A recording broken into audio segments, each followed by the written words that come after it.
And hello, my friends. Welcome to Shakespeare's Coffee Break. I am your friendly neighborhood Shakespeare. I love you, you love me. There is mutual glorious affection. Let's have a nice noisy slurp to start things off. Start off 2021.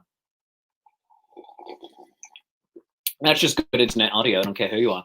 Oh my goodness. It's going to be a wonderful show, and I hope you had a fantastic holiday season and that you watched all the Hallmark Christmas movies and the Netflix Christmas movies and the Lifetime Christmas movies and the regular Christmas movies, and also the ones over on Amazon or Hulu or whatever your streaming service is. And those aren't ads. I'm just a fan. But also, friends, I do also want to say, if you are ready to kick things off, we are ready to go with you here. Also, I feel like I look weird, so I'm just going to stand up instead of sitting down because I was in the lower third of the screen, and that was weird. So today we have a wonderful guest. We have Barbara Geary, Entertainment Director of the Scarborough Renaissance Festival and the Producing Artistic Director of the Pennsylvania Renaissance Faire. She is going to be our special guest here on the show today. We're going to be talking about putting on a fair in the time of COVID, because one of her shows had to close down because of COVID, and the other one was able to operate reasonably safely and well. And that is an exciting and wonderful good thing. And she's just a wonderful, cool person who has been my pleasure to start to get to know over the last year and a half or so. For those of you who are watching, Adam Wilkinson is saying, hello, Adam! And Sally is saying, hi, glad we're back. I'm glad to be back, Sally. Janine says she did not watch any Christmas-themed movies. She watched Warm Bodies, always a good choice. And Rosencrantz and Guildenstern are dead. I'm so very sorry. Which she got for Christmas. You'll know my feelings on both of those if you watch my other show, Shakespeare Reviews, which I do with Andrew McKee, the Irish bard, over on Life's Affair. We have episodes on both of those. One of them, I go on a tirade for more than a little bit. And Sally says, I am very fuzzy. That's because I'm related to Gritty. Sally, my family is from Pennsylvania. And Dan Wenzel says, loving the new time slot. He actually drinks coffee at this time of day. And Sally, I do apologize for me being a bit fuzzy. It's just multiple internet users in my house at the same time. And since we're on Frontier Communications, as opposed to like Fios or something, we get what we pay for. But I apologize. But let's bring in my guest right now. She is the artistic director of the Scarborough Renaissance Festival and the producing artistic director, brand new, of the Pennsylvania Renaissance Faire, Barbara Geary. Hello. Arms. Goodness, hello and good morning. Good morning, Master Shakespeare. Oh goodness, Barbara. I feel this is actually I think only the second time you and I have spoken to each other face to face in the more than a year and a half I have now known you. It's very true. We've been doing virtual communication the whole rest of the time. Yeah, and not even like this good, but just text messages. Just like, hi, how you doing? Although every once in a while I wonder, would it be, how bad would it be if I just presaged a text conversation with people by saying, you up? Yes. Like, would they be like, is Shakespeare hitting on me? I do that now in my new job with the Microsoft Teams thing. I come in, to say, everybody up? Hello? Good morning? Who's in? Oh, goodness. So with that new job at the Pennsylvania Renaissance Faire, are you able to work remotely doing everything, or are you at the office at the mansion? No, I'm working remotely for the most part. I'm going to go down there in the end of the month and be there for a week, just to kind of get into my new office lair and set that up and just have more, I don't know, I'm a big believer in communication. And so I like to, a lot of the people haven't met me face to face, kind of like, our thing. We've been mostly just typing. And so I want to actually sit down with people face to face and, get to know them a little bit, have some cocktails after work, that kind of thing. Oh, excellent. We're on the, since we're, put us everybody on the same page. Oh, wonderful, wonderful, wonderful. And so this is a new role for you at the Pennsylvania Renaissance Faire. Yes. You've been the entertainment director at Scarborough, so opposite end of the country for a few years now. Yeah. What are the office cultures, the entertainment cultures like in each of the cases? Oh, that's a very interesting question. Thank you. I try to have good ones here. Yes. Well, you know, it's very different, partly because I'm fairly new to Pennsylvania, so I'm starting to learn that. In terms of entertainment, so let's say at Scarborough, we have our independent entertainments, which I hire, and then we have our performing company. And they are local people who come in and train very hard from February until the opening of the festival. And in Pennsylvania, there is also a similar kind of company, and they also do that same thing. But then there's also a professional cast, which we go to up to and different auditions, cast them, and then we also have the independent entertainers. So the Pennsylvania Fair is a little bit more scaled up, and Scarborough is just the two things. I would say probably Scarborough is a little more casual because Pennsylvania is they're a big organization. You know, they've got a winery, they've got a brewery, they do a murder mystery, they do shows in the mansion, they do all these different things. And so I'm kind of overseeing artistically those things as well, not the winery and the mansion, but all the shows in the mansion. Yeah. Every kind of event that happens there, Celtic Fling, Flavor Fest, I kind of oversee that artistically. And it's a learning curve for me, I'll admit, because I'm learning how to work within a kind of a larger organization and all the component parts that come with that. And Scarborough is relatively simple. I come in and I do the entertainment. Yeah. There it is. And that's it. I find most festivals, in my experience, and oh, goodness gracious, I'm getting distracted by my sleeves.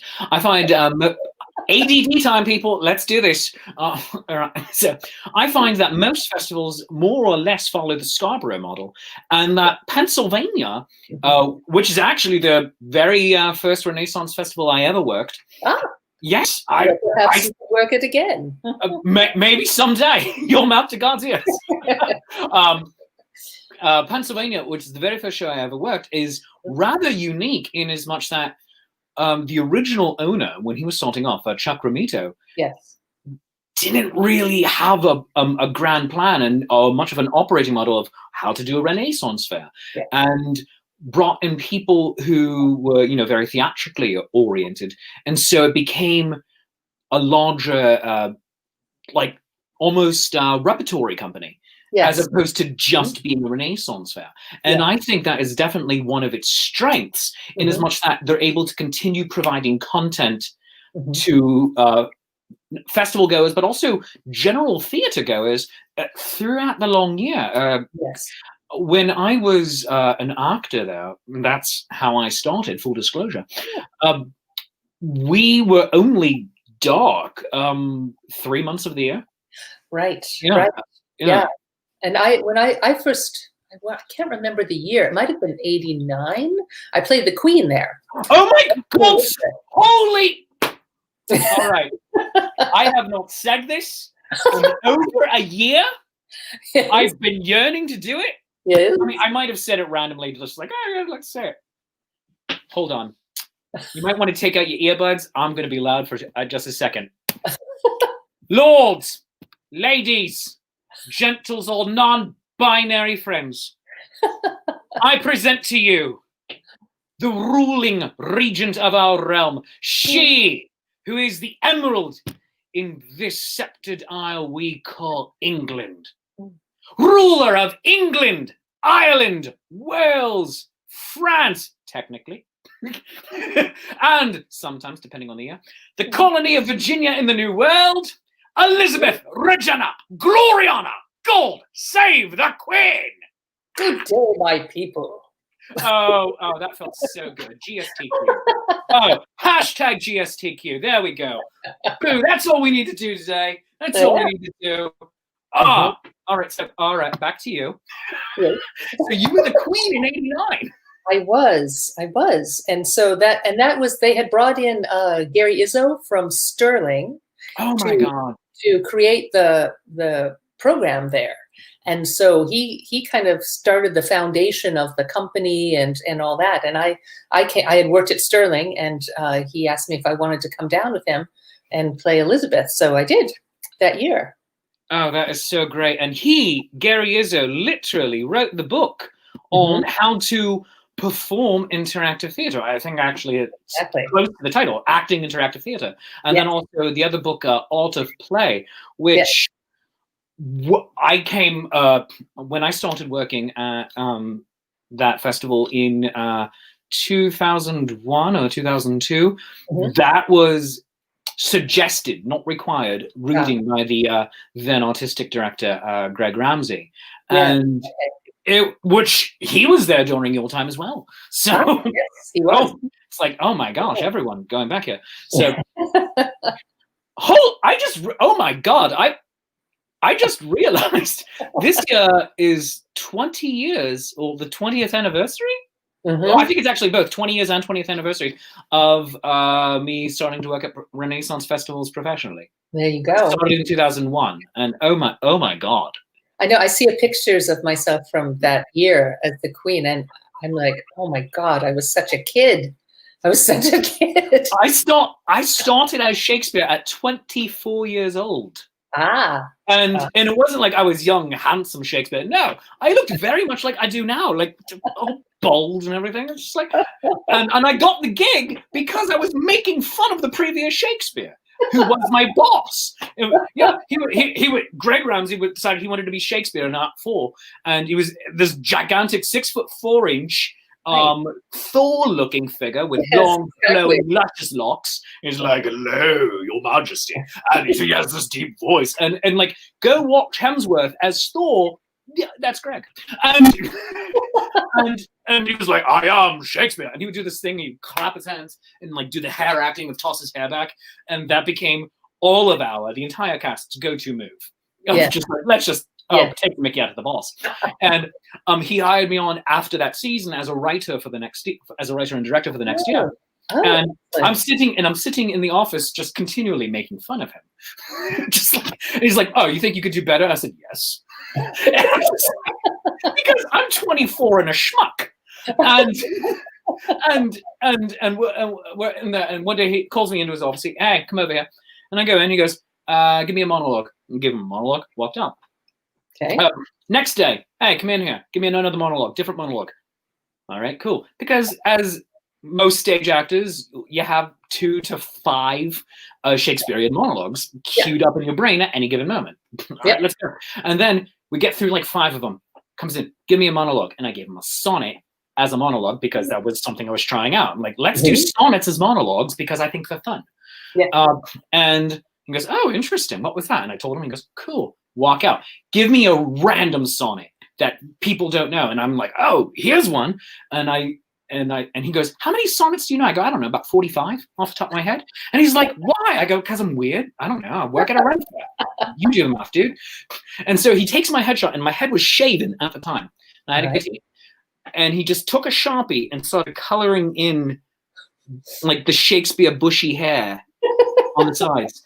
And he's like, "All right, cool. You want to be Shakespeare?" I was like, "Yes, I told you like 4 months ago."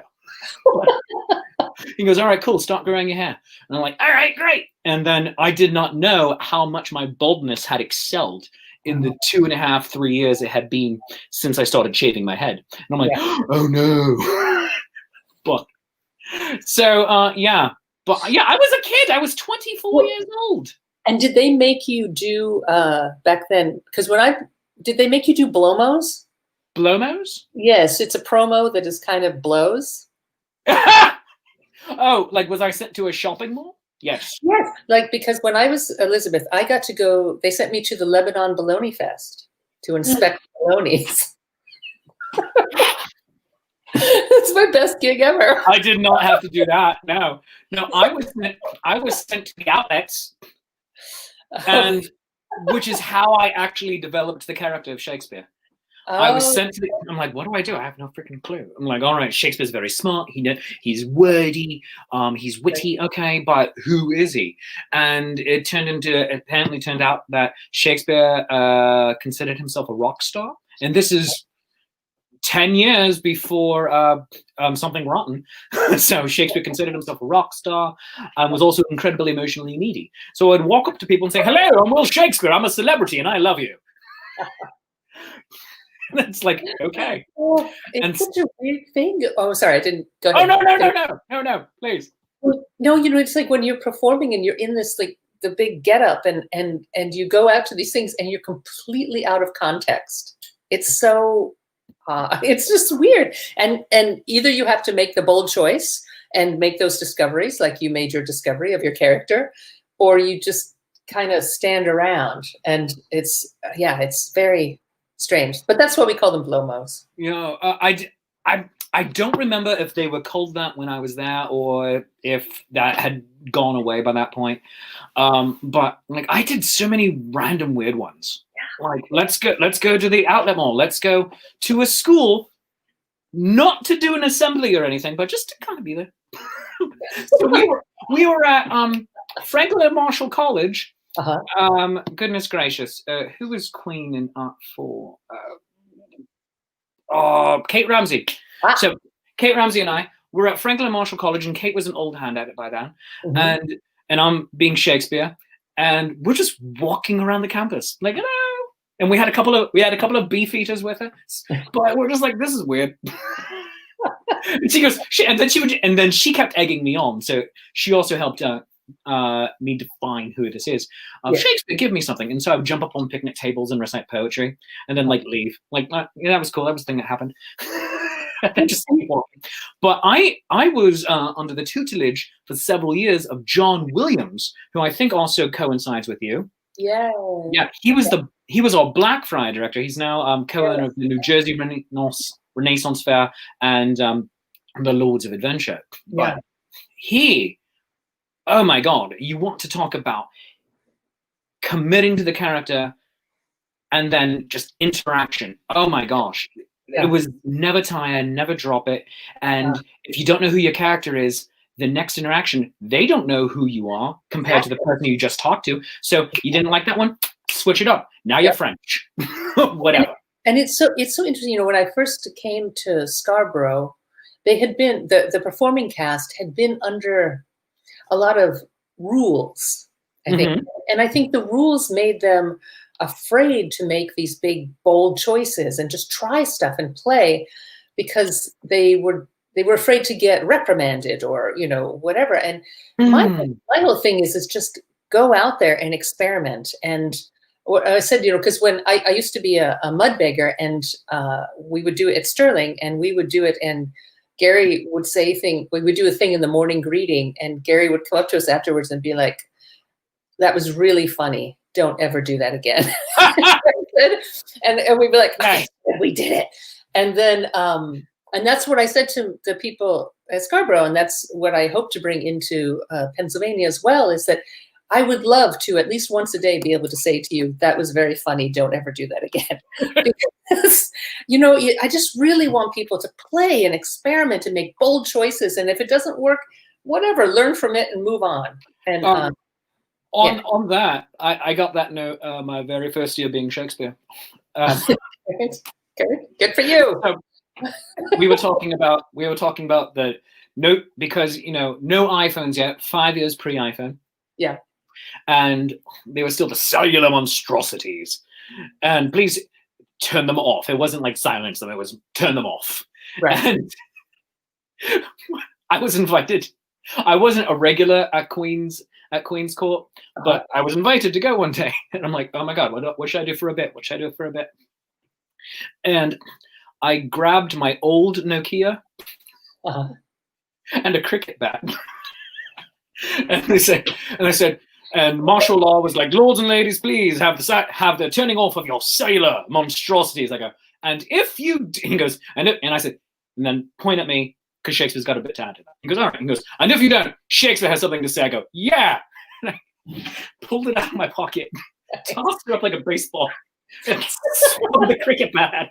It goes flying. Pieces are coming off. The next morning meeting, Greg says, "All right, Shakespeare. Hilarious. Never, for the love of God, do that again." I'm like, okay.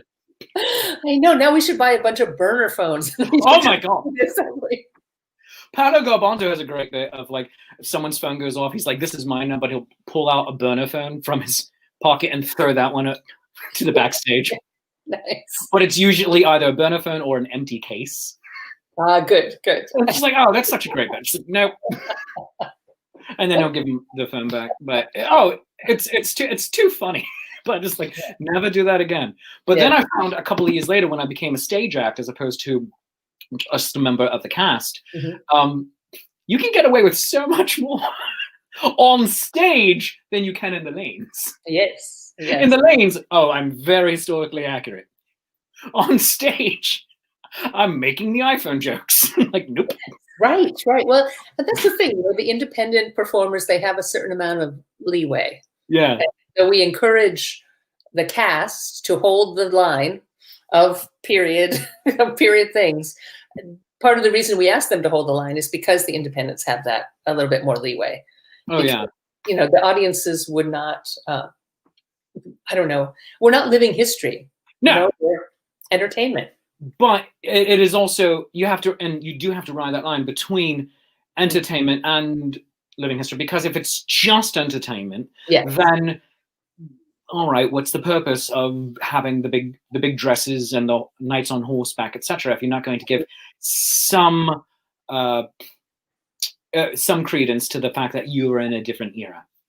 Exactly.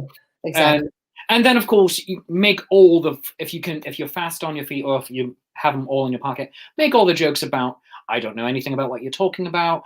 Have someone explained, having 5-year-olds explain iPhones or different dances to you, always hilarious, by the way. Yes. So the one thing I'm hoping to get rid of, though, is when like a plane or helicopter goes over and people go like, dragon. I'm like, I just ignore them. Just ignore it. Yeah. It's like, pretend it doesn't exist. Unless you can come up with something better than dragon. So at the Philadelphia Renaissance Fair, which is at Fort Mifflin, which is directly under Philadelphia International Airport. Oh.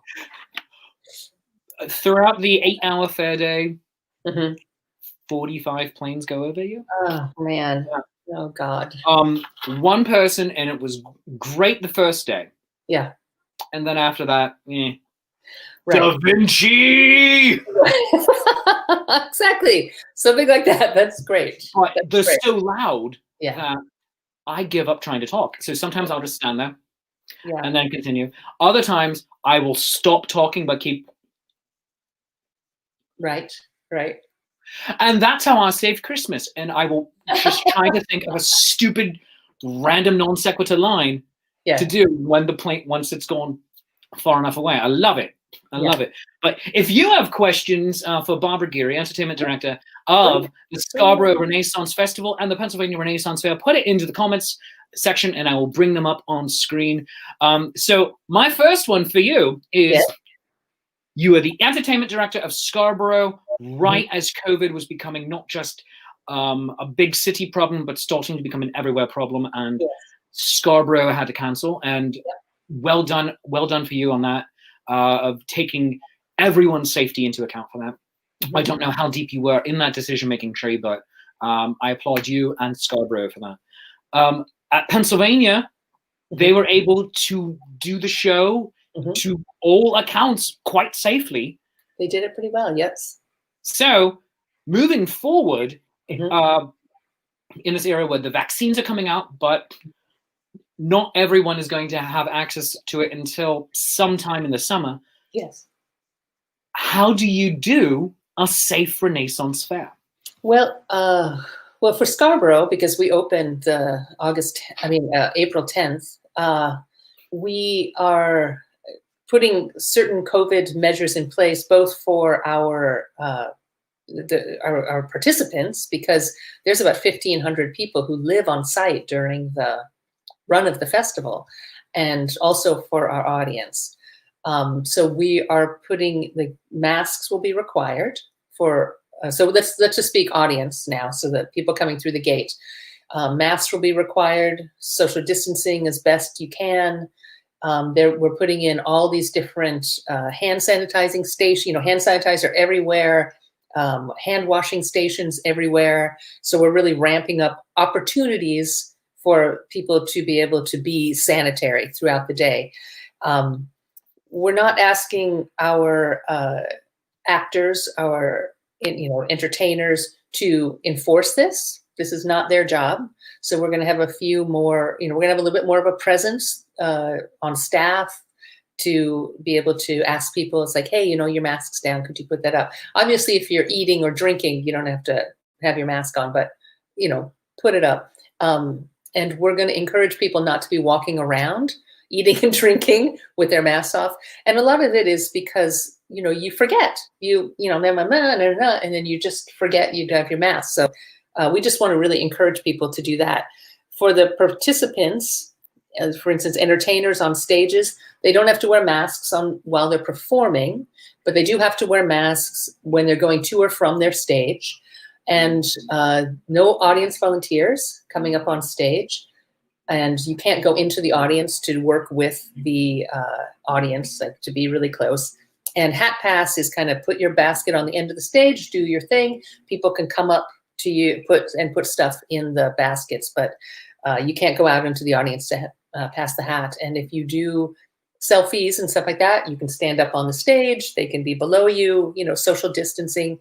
So, is merchandising from for acts that have merchandise, is that going to be allowed? I don't, well, I find in Scarborough, hardly anybody sells merch anymore. Oh, all right. Yeah, it's because they don't want to. Good to know for me, because, hey, friends, I'm gonna be at the Scarborough Renaissance Festival the final weekend of May and the first weekend of, no, I'm sorry, the last 2 weekends of May. Yeah, it's like, wait, what? You don't go into I'll be there the weekend of May 22nd and then Memorial Day weekend. So yeah. 5 days. Come join me. Yeah. So you can sell the stuff.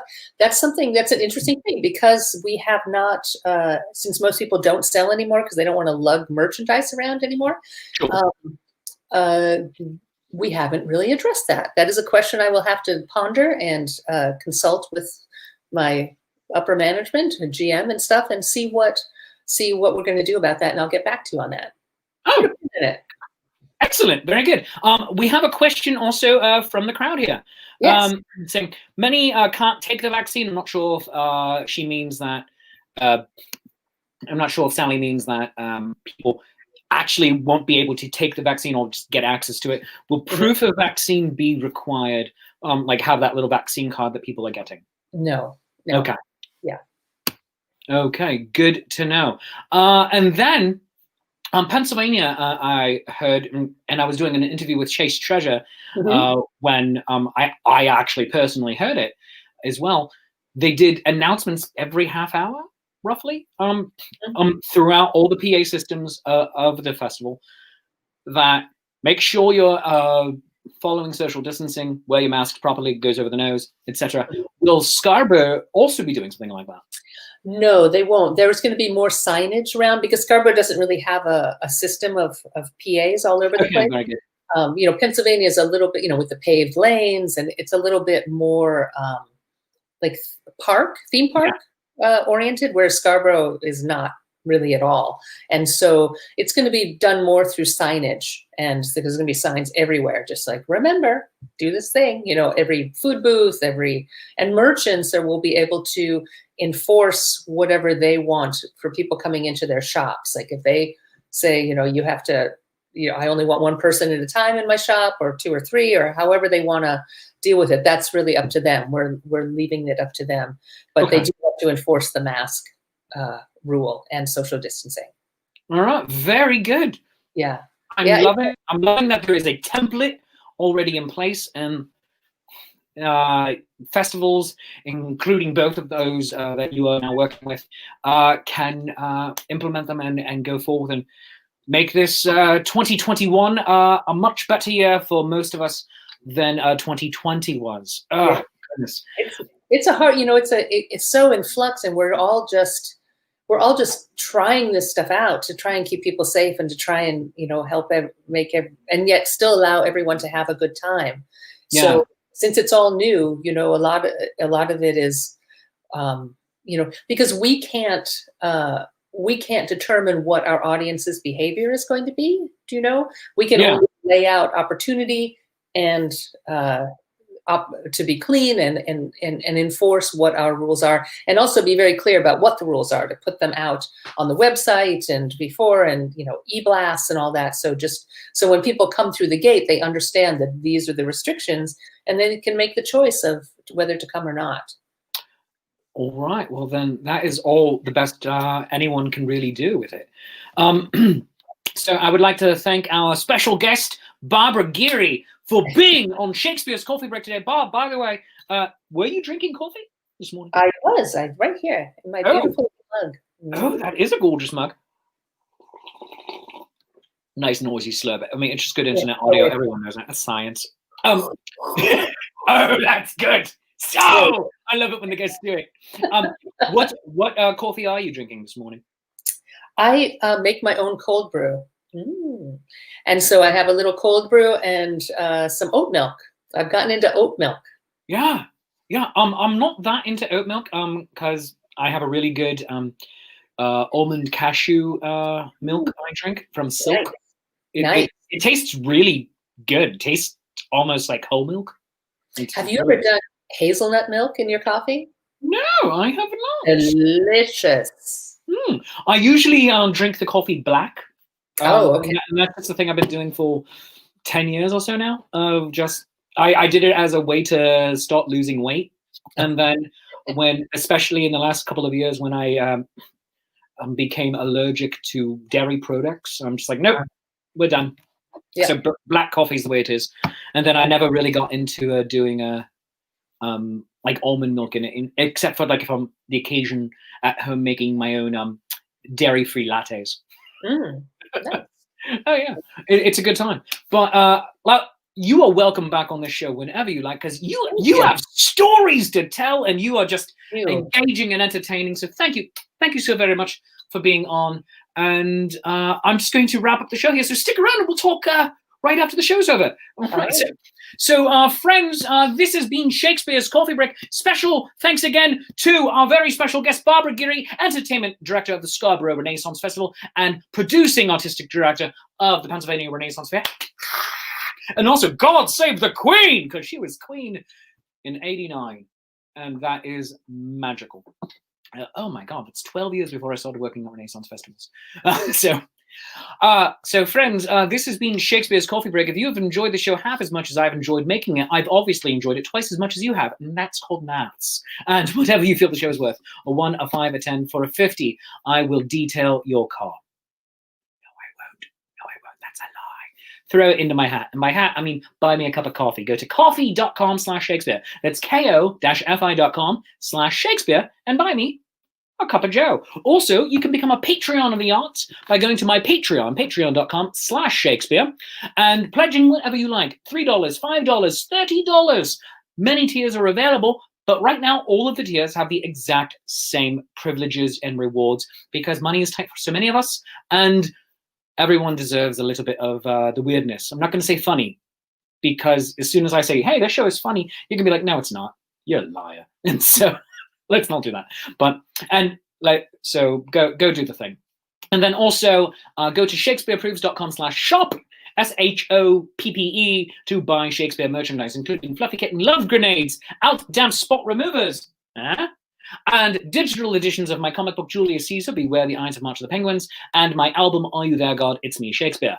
My scripts for everything I wrote in 2020 will start going online for sale in the next week or two. That being said, tune in tomorrow. We have Andrew McKee, the Irish Bard, my co-host of Shakespeare Reviews, our movie review show over on Life's Affair. He will be on tomorrow morning at 10:35. And on Wednesday, Contessa Catalina from Chaste Treasure. She will be joining us. On Thursday at 10:35 a.m., we're back with Writing Sonnets with Shakespeare, where you, the audience, and me, your friendly neighborhood Shakespeare, will write a sonnet together. Sonnets being wonderful archaic poems of the 16th century, 14 lines apiece, 3 stanzas and then a rhyming couplet to end it, 10 syllables per line, and we're going to have a great time. We've created 3 of them so far together, and I'm looking forward to seeing what 2021 will bring us. Friday, of course, you can watch Shakespeare reviews over on Life's Affair at 3:05 p.m. Eastern Time. The Irish Bard and I will be doing our watch party right here, unless we do it at 10:35 in the morning. That'd be fun too. I don't know yet. I'll ask him. And then 5:35 p.m. Eastern Time, Shakespeare's Shameless Self-Promotion Happy Hour, where we drink, we sing music. Yeah, that sounds right. And just have a wonderful good time. And I ask silly questions to serious people, or serious questions to silly people. Who knows? It could be either. So do join. And it's going to be a wonderful time. To answer a question that was in the comments, will I be at the New Jersey Renaissance Fair this year? Yes, I will. I will be there for the second of 2 weekends. So that will be the first weekend of June. I will be there right after I'm done at Scarborough down in Texas. Finish Scarborough, drive up to New Jersey. That's what we're going to be doing. It's going to be a glorious time. But that's about it from me for today. Until next time, stay safe and stay classy, San Diego. Remember, your mask goes over your nose. I mean, not like that, or it's peeking out, but like that. Goes over the nose, over the mouth. Wash your hands. I love you. You love me. Mutual glorious affection. We'll see you soon. Bye-bye.